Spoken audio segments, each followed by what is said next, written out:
Okay, let's unpack this. We've got some really fascinating insights into why stuff can sometimes completely take over someone's life. Yeah. And crucially, what steps can actually be taken to, regain control. hmm The comedian George Carlin, he once did this great bit on how we use our material possessions to sort of define who we are. Oh, yeah, I remember that. A place for my stuff. Exactly. And he even suggested that acquiring and housing this stuff could become like the sole point of life. It's funny, but, well, it also hits surprisingly close to home for a lot of us, doesn't it? It absolutely does. Yeah. And you know what the source material really helps us understand is that when we talk about compulsive hoarding, we're moving way beyond just accumulation or even Carlin's humorous take. Right. This isn't about status or power or even just having a messy house. It's actually a very serious clinical disorder. So this deep dive, it's going to guide you through understanding its nature, its pretty profound effects, and the various treatment approaches. And we're drawing this all from the clinical insights provided by Fergon Saroglu, Jerome Bubrick, and Jose Ariur Tobias. Right. The authors of the source material. Yeah, and they approach it as a serious problem that needs treatment. They don't really get bogged down in, is it OCD? Is it separate? They focus on treatment. Gotcha. So let's really dig into what compulsive hoarding is, because it sounds like it's far more intricate than just, clutter. It really is. At its core, it involves two things: Yeah. acquiring and saving items that often have little or no actual value, and experiencing this tremendous, often just paralyzing difficulty in letting them go. Okay, so acquiring A and D, not being able to discard. Exactly. And the behavioral progression, it's often subtle at first. Someone might start with, well, an ordinary number of possessions. Mm-hmm. But over time, these items just multiply and multiply until the living space becomes, frankly, chaotic. You'll typically see possessions in piles, stacks, just throughout the home, sometimes reaching eye level. Wow. And this creates a really difficult cycle. The person feels utterly overwhelmed. They might try to clear things, often fail. And this just leads to intense frustration, depression, and this profound sense of hopelessness. That sounds incredibly difficult. To give you a more visceral sense of what this looks like, the source material shares a couple of really powerful stories. Yeah, the examples are very helpful. Let's take Bill, for instance. He only and reluctantly sought treatment because his wife finally threatened to leave him. Oh, wow. His house was, and this is his word, unbearable. He felt so overwhelmed he couldn't even begin to make changes, and, past cleanup attempts had always failed. Hmm. And what's striking is that he would get genuinely angry if anyone tried to help him discard anything. Protective of this stuff. Yeah. His living room sofa, love seat, chair, completely buried under papers, plastic bags, cardboard boxes stacked at eye level. Oh, my goodness. There was literally a snowblower next to the sofa. Uh-huh. Inside. And a full-size car tire under the coffee table, his desk drawers, crammed with rubber bands, batteries, paper clips, all meticulously kept just in case he might need them someday. That just-in-case thinking is so common. Bill's story really highlights the acute distress and, the conflict it causes with loved ones. Definitely. Then there's Gloria. Her situation adds another layer of complexity. She had this lifelong difficulty discarding items, especially paper products, newspapers, magazines, junk mail, the stuff. The paper piles. But her hoarding was complicated by a profound fear of germs. Oh, interesting. So like OCD tendencies mixed in. Potentially, yeah. She'd meticulously organize her clutter by its perceived contamination level. She'd wipe down anything she thought was dirty with antibacterial wipes before placing it in these vast to-do piles that stretched from her living room through the kitchen and into the dining room. Wow. So organizing the chaos, but based on fear. These stories are incredibly vivid. What's the common thread here about the internal experience that might surprise people? I think both really underscore the immense emotional attachment and the paralyzing fear that's associated with discarding things, even when the items objectively have, no value at all. Right. It's not about laziness. It's not stubbornness. It's a really deep-seated struggle that seems to override rational thought, often fueled by that extreme just-in-case mentality we saw with Bill. And sometimes, like with Gloria, it's complicated by other anxieties, like the germ phobia. And that leads us to a really important distinction you mentioned earlier. Compulsive hoarding versus simply collecting. Because they are, in fact, very different things. Absolutely critical difference. Well, collectors often take immense pride in their collections, right? They're organized, curated. Exactly. They want to show them off. Hoarders, on the other hand, typically feel deep embarrassment about their possessions. Uh, Hoarders' items are usually scattered randomly, often with no functional organization whatsoever. And the sheer volume of clutter results in a significant loss of functional living space. You can't use the rooms for their intended purpose. They feel uncomfortable with others seeing their possessions, or they might outright refuse access to their homes. Isolated. Very isolating. And financial strain is also common. Hoarders often accumulate extreme debt, sometimes due to compulsive buying. Mm-hmm. And unlike the pride a collector feels, hoarders tend to experience shame, sadness, or depression after acquiring new items, not joy. So it's less about the uniqueness of the items themselves and more about the volume and the sheer impact it has on their life. Exactly. The source material clarifies that hoarders don't necessarily acquire unique or, strange items. They're often the same things non-hoarders own. Just more of them. Way more. Vastly greater volume. And this is typically through compulsive buying or compulsively seeking out free things, flyers, things left on the curb, you name it. Got it. And this overwhelming clutter, it also leads to significant social withdrawal. People stop inviting others over. And they can develop an almost symbiotic feeling of closeness to their possessions, which sadly creates this negative spiral, further distancing them from any real goals of change. Okay, so we've defined what it looks like, the experiences, the difference from collecting. But now let's dig deeper into the why. What's going on underneath? Starting with the biological aspects. Right. So our brain is, incredibly complex. Billions of neurons, all interconnected, communicating via these biochemical messengers called neurotransmitters. Okay. And these messages travel along intricate pathways, forming loops or circuits within the brain. Like little highways. Pretty much. And one circuit that's gotten significant interest, it's called the cortico-striatothalamo-cortical circuit, bit of a mouthful. Yeah, just rolls off the tongue. Right. But essentially, it's a specific brain highway associated with obsessive-compulsive disorder, or OCD. And it may also play a role in hoarding. Interesting. So a possible link to OCD circuitry? Possibly. Yeah. And when we look at the neurotransmitters, the chemical messengers, dopamine, which regulates things like motor movements, emotions, moods, and serotonin, which is strongly associated with OCD and related disorders, are both key players. It's hypothesized they might influence the mechanisms of hoarding. There's even this intriguing, though older, finding from 1954 that vitamin deficiency caused rats to hoard. Huh. Weird. Yeah.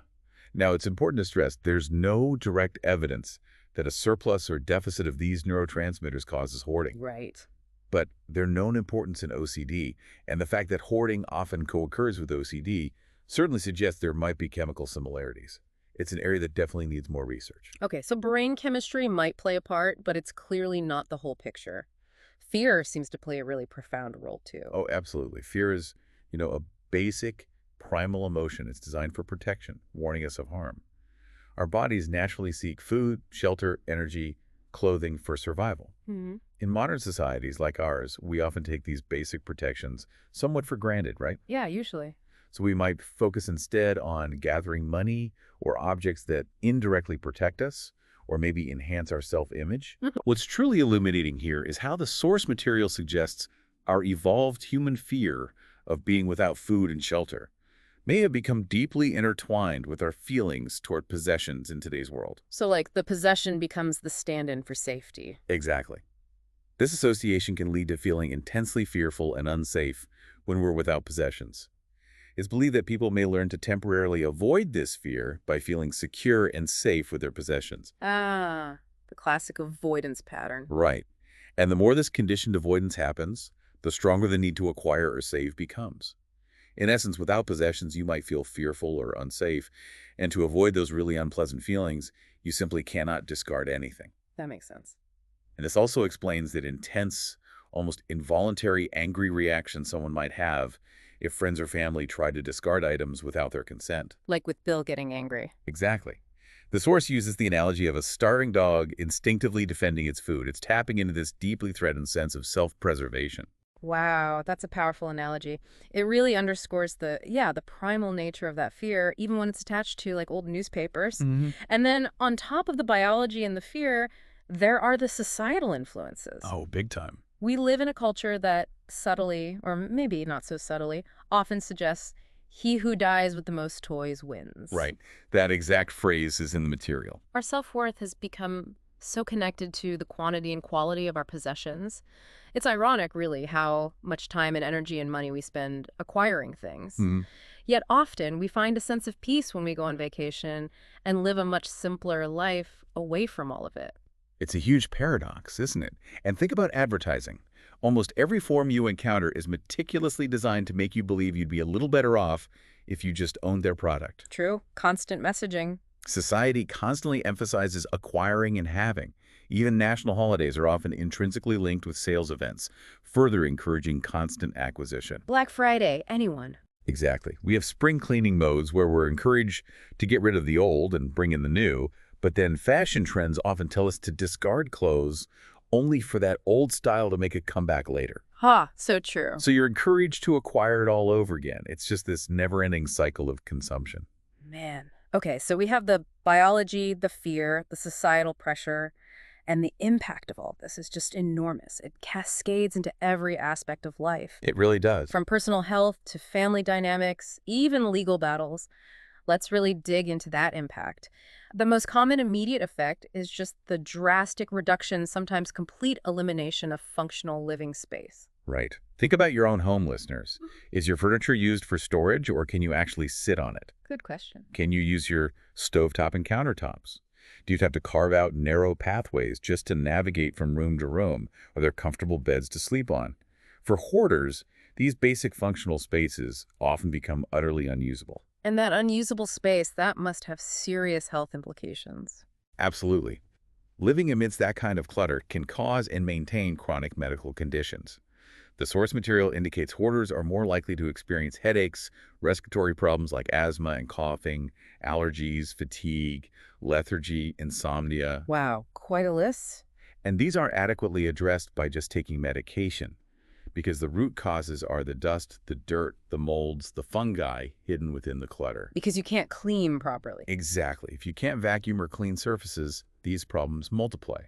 Simple messes like spilled drinks or rotten food become impossible to address. It creates a truly unhealthy environment. And the dangers extend even further, right? Beyond just chronic illness. What about pets? Yeah, that's a really important point. For homes with pets, especially cats, there's a serious health concern, toxoplasmosis. It's an infection from a parasite found in cat feces. Okay. If litter boxes become inaccessible because of clutter, or if cats just start defecating outside the box because there's nowhere else to go. Which can happen in cluttered homes. Right. The risk increases, especially for people with weakened immune systems or for pregnant women, where toxoplasmosis can cause birth defects or even mental retardation. That's really serious. It is. And beyond health, there are critical, unsafe living conditions. The sheer excessive weight from possessions, think stacks and stacks of newspapers, magazines, boxes, maybe even heavy machinery. Like Bill's snowblower. Exactly. That weight can structurally damage floorboards. The source gives an example. A 3-foot stack of newspapers alone can weigh 50 pounds. 50 pounds, yeah. Multiply that across a room, maybe over months or years, especially if there's any water damage involved. Yeah. You can easily see how floorboards can weaken or even collapse. Terrifying. And fire hazards, too, I imagine. Huge concern. Hoarded homes are just filled with flammable items. A stray cigarette ash, a faulty wire near a pile of papers, it could ignite quickly. Yeah. And critically, blocked doorways and windows prevent a safe exit for the residents. And prevent emergency personnel from getting in. Exactly. In a crisis, that's incredibly dangerous. The ripple effect on families and relationships must be equally profound and just heartbreaking. It really is. Spouses, children, they often feel their home isn't theirs anymore. They have little say over their own belongings or even what the home looks like. This inevitably creates immense conflict, resentment.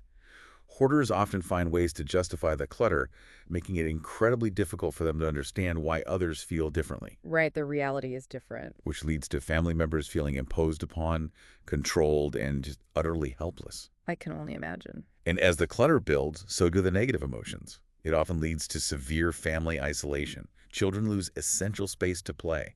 Adolescents become deeply embarrassed to invite friends over. Yeah, the social stigma. Definitely. Yeah. Elderly family members living in that environment are at a much higher risk of serious injuries from falls because pathways are blocked.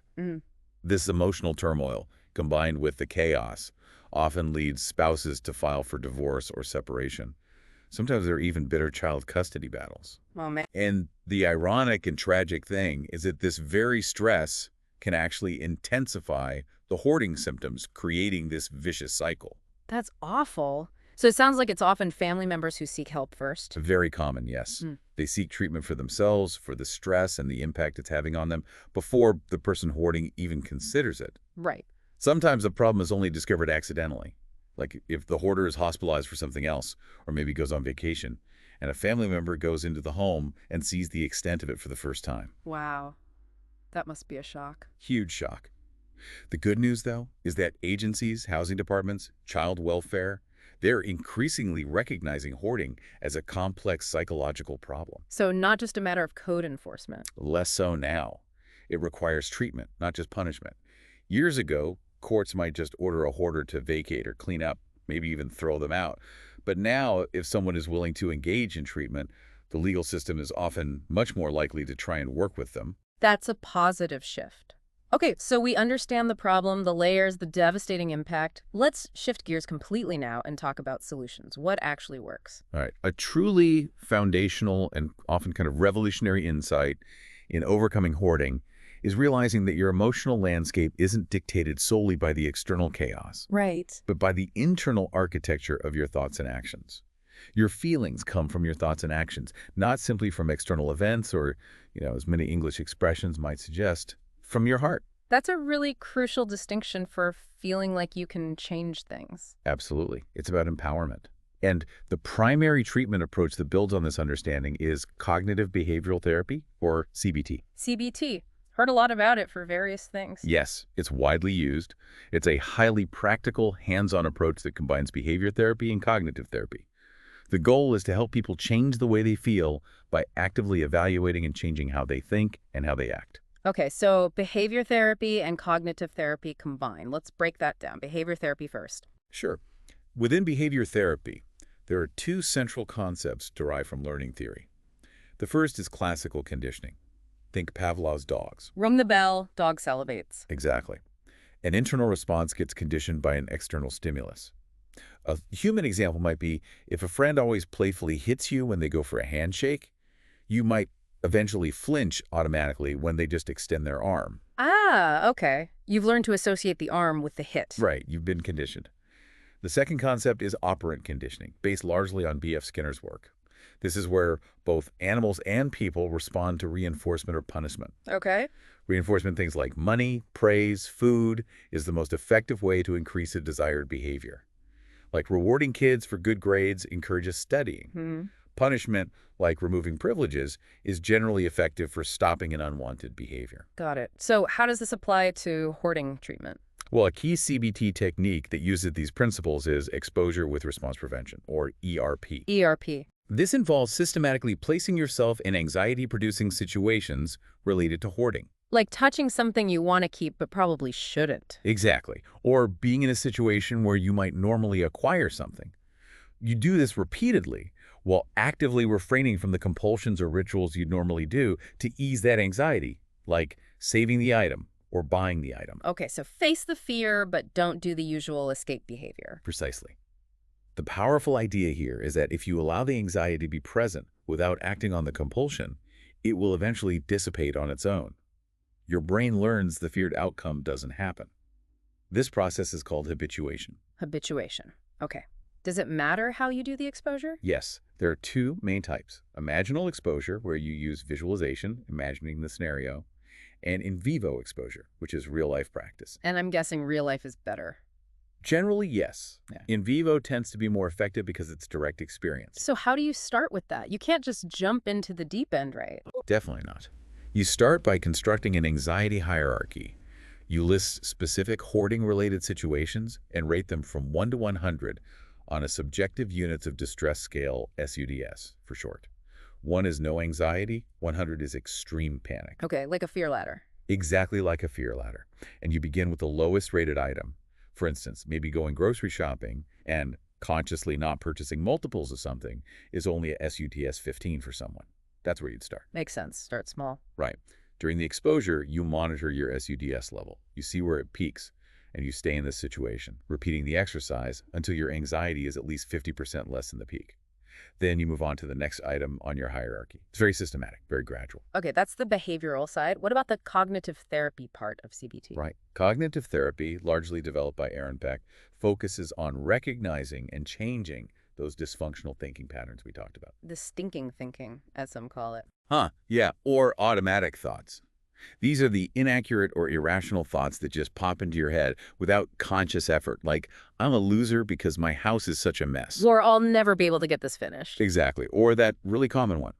I should purchase more batteries just in case. Yeah. Even if you have drawers full of them. That just in case. So cognitive therapy teaches you to challenge these automatic thoughts. You actually treat them like a scientific experiment. Oh, interesting. How? Okay, 6 steps. First, you state the hypothesis that's your automatic thought.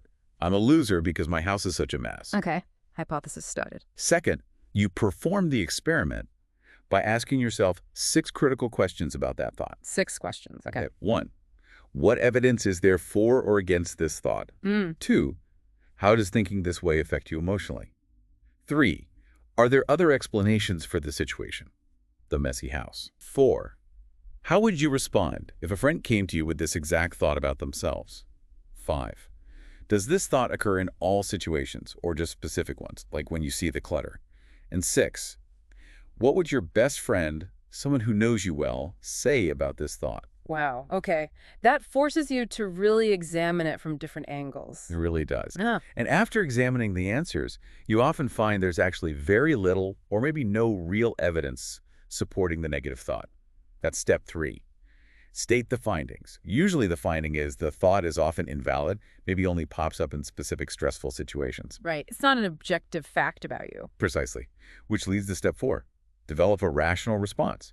You gather all the info from your experiment and formulate a concise, maybe 1 to 3 sentence counterstatement that is more balanced and accurate. Okay. So for the I'm a loser thought. A rational response might be something like, although I have clutter, there are other reasons for my hoarding behavior, and I am actively working on taking control of it.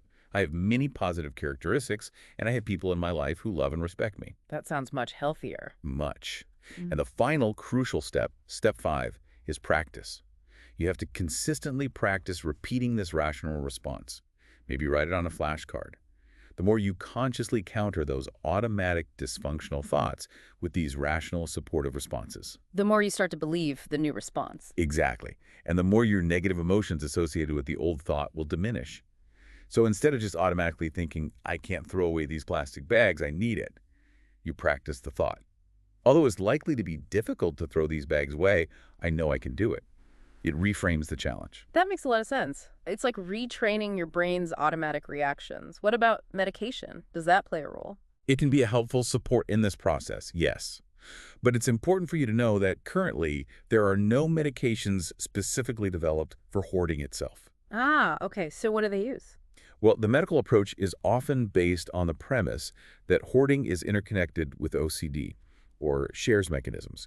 So many of the same medications used effectively for OCD are often applied here. Like what types? They fall into different categories. Antidepressants are common, particularly SSRIs, selective serotonin reuptake inhibitors, and also older tricyclics like anafranil, which was actually the first medication approved for OCD.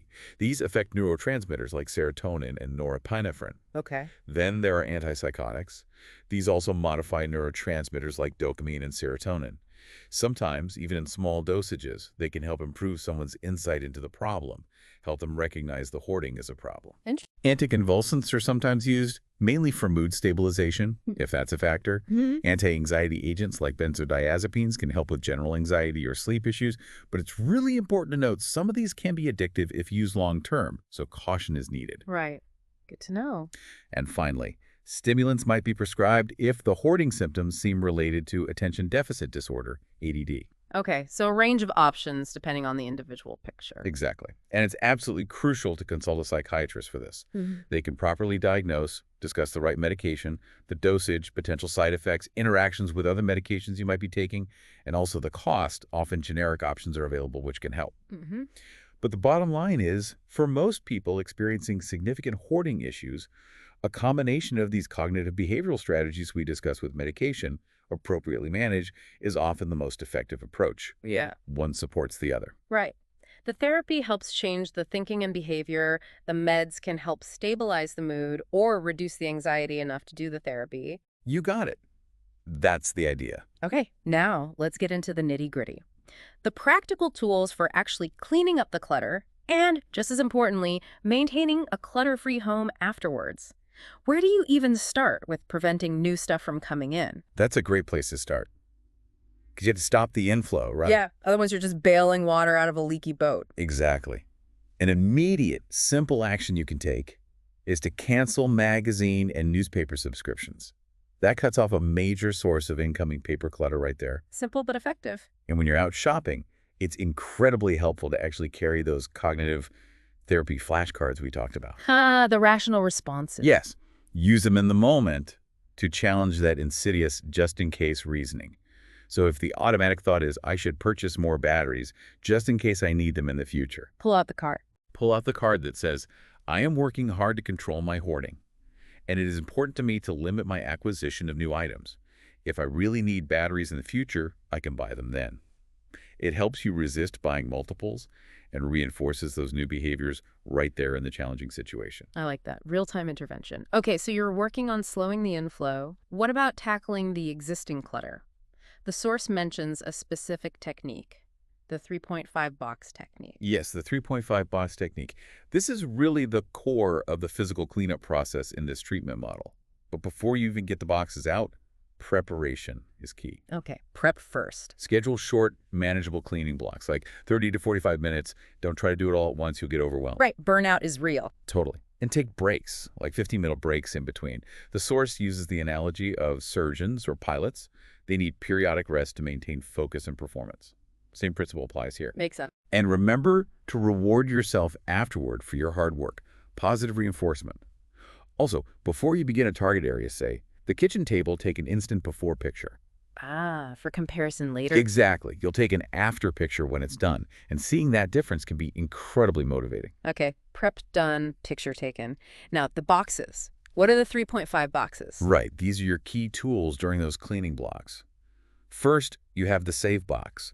This is for items you genuinely decide you want to keep, but they don't belong in the current target area you're cleaning. Yeah. Like, you find a stapler on the kitchen table while clearing it, it goes in the fave box to be put away later. Okay, save box. Got it. Second, the discard recycle box. Pretty self-explanatory. This is for items you decide to throw away, recycle, sell, or donate. Discard, recycle. Check. Third, the to-do immediately box. And this is the half box. It should be smaller. This is only for truly crucial items needing immediate attention, like a check that needs depositing, a school form due tomorrow, maybe current tax returns you're working on, things with real immediate deadlines. Okay, only immediate crucial stuff, not just stuff I want to deal with later. Exactly. That's the temptation, to overuse this box. The rule is it has to require action very soon. And here's the absolutely crucial part for all the boxes. Anything placed in these boxes stays there until the target area is completely cleaned. No taking things out mid-process. None. You only address the contents of the to-do immediately box after you finish clearing that entire target area. And you never unpack the save or discard boxes until all the planning and cleaning for that session or even that room is done. Okay, so the key principles here are make a firm decision about each and every item you pick up. Yes. No putting things down to decide later. Handle it once. Avoid the temptation to just transfer clutter from one pile to another area. Right. The goal is a reduction in organization, not relocation of chaos. And commit to cleaning each target area to completion before moving on. Exactly. This whole process, remember, is about you gaining skills and building new habits. It's not about relying on others to just come in and clean for you. Right. Like the source says, it's like doing a child's math homework for them. They don't learn anything. Perfect analogy. So, after you've completed a target area, the kitchen table is clear. Then you immediately empty the to-do, immediately box, and take care of those items. And you properly dispose of the discard recycle contents, take them out to the trash, the recycling bin, put donation items in the car, get them out of the house. Out they go. And this is vital for maintenance. Never allow a clean target area to become a storage space again. The kitchen table is for eating, not for piling mail. Okay. That takes discipline. What about specific types of clutter? Clothes are often a big one. Huge one. For clothing, the source suggests considering the 75-25 rule. 75-25. Yeah, the idea that most people wear about 25% of their clothes 75% of the time. That sounds about right, actually. It often is. So a practical guideline is, if you haven't worn an item in the last year, you're generally better off discarding it. The 1-year rule. And challenge those just in case style beliefs. What if I lose weight? What if this comes back in style? Use your cognitive strategies, and if you plan to donate clothes, just give them away as is. Don't feel you need to wash or iron them first. The goal is progress. Get them out the door. Good tip. Okay, what about the paper mountains? Magazines, newspapers, loose papers. For written material like that, the 6-month rule is a good guideline. If it's older than 6 months, discard it. 6 months. And really lean into the idea of accessing it elsewhere. Most information in old magazines or newspapers can usually be found online or at the library if you ever truly need it again. Right. It's probably easier to Google it than dig through a dusty pile. Almost always. And really discourage saving things just for the purpose of cutting out articles later. That rarely actually happens. Guilty is charged on that one sometimes. Okay, plastic bags, paper bags, they multiply like rabbits. Oh yeah. For those, try the stuff-in rule. Decide on one bag, either plastic or paper, to be your designated storage bag for that type. Then, only keep as many other bags as you can comfortably stuff into that one designated bag. Containerizes it. Exactly. Typically, that might mean about 15 plastic grocery bags or maybe 5 to 10 paper bags. Whatever fits, that's your limit. The rest go. Okay. And multiples of other things like pens, batteries, canned goods. For general items, the source proposes a maximum of 1 backup per item. Maybe 2 for things you consider highly sensitive or use constantly. 1 backup. That's reasonable. It avoids excessive stockpiling. And be sure to test the functionality of things like pens and pencils. If they don't work, discard them immediately. Don't keep dried up pens. The goal is to stop acquiring multiples unless you have an immediate verifiable need for them. Okay, so you're using the 3.5 boxes, making decisions, applying these rules of thumb. The place is starting to look clear. What about organizing the stuff you did decide to keep in the save boxes? Right. Once your cleanup is effectively underway, it's time to start organizing your home properly. Begin by planning. Actually identify functional storage areas, this shelf for books, this drawer for utensils, and maybe even list what specific types of items belong where. Okay, assign homes for things. Exactly. Then use the 1-by-1 rule for putting away the items for your save boxes. 1 by 1. Yeah. You pick up one item from the save box, decide its assigned home based on your plan, and physically put it away before you pick up the next item. Prevents just dumping the save box and creating a new pile? Precisely. Yeah. It ensures consistency and prevents you from feeling overwhelmed by the task of putting everything away at once. It might feel slow at first, like many new strategies do. But what's interesting is, as your decision-making skills improve through all this practice, you may even find yourself deciding to discard more items from those earlier save boxes during this organizing phase. You might pick something up and think, you know what, I don't actually need this after all. Your perspective shifts as you gain control. Exactly. For items you've decided to donate, be sure to make a detailed list for potential tax deductions. The source notes used items are generally valued at about 1/3 of their original retail price for tax purposes. Good practical tip. And you could also consider organizing a garage sale. Treat it as a tangible reward for all your hard work. It's a way to make some cash, clear out the remaining unwanted items, and celebrate your progress. Nice. Okay, so after all that incredibly hard work, clearing space, organizing, Yeah. how do you maintain those gains? How do you prevent relapse? Because that seems like a huge challenge. It absolutely is. Maintenance is critical. The source recommends creating and, more importantly, consistently using cleaning charts. Daily, weekly, monthly, even twice yearly tasks. Like a schedule for upkeep. Exactly. This helps prevent the clutter from gradually accumulating again. It becomes routine. Okay, charts. What else?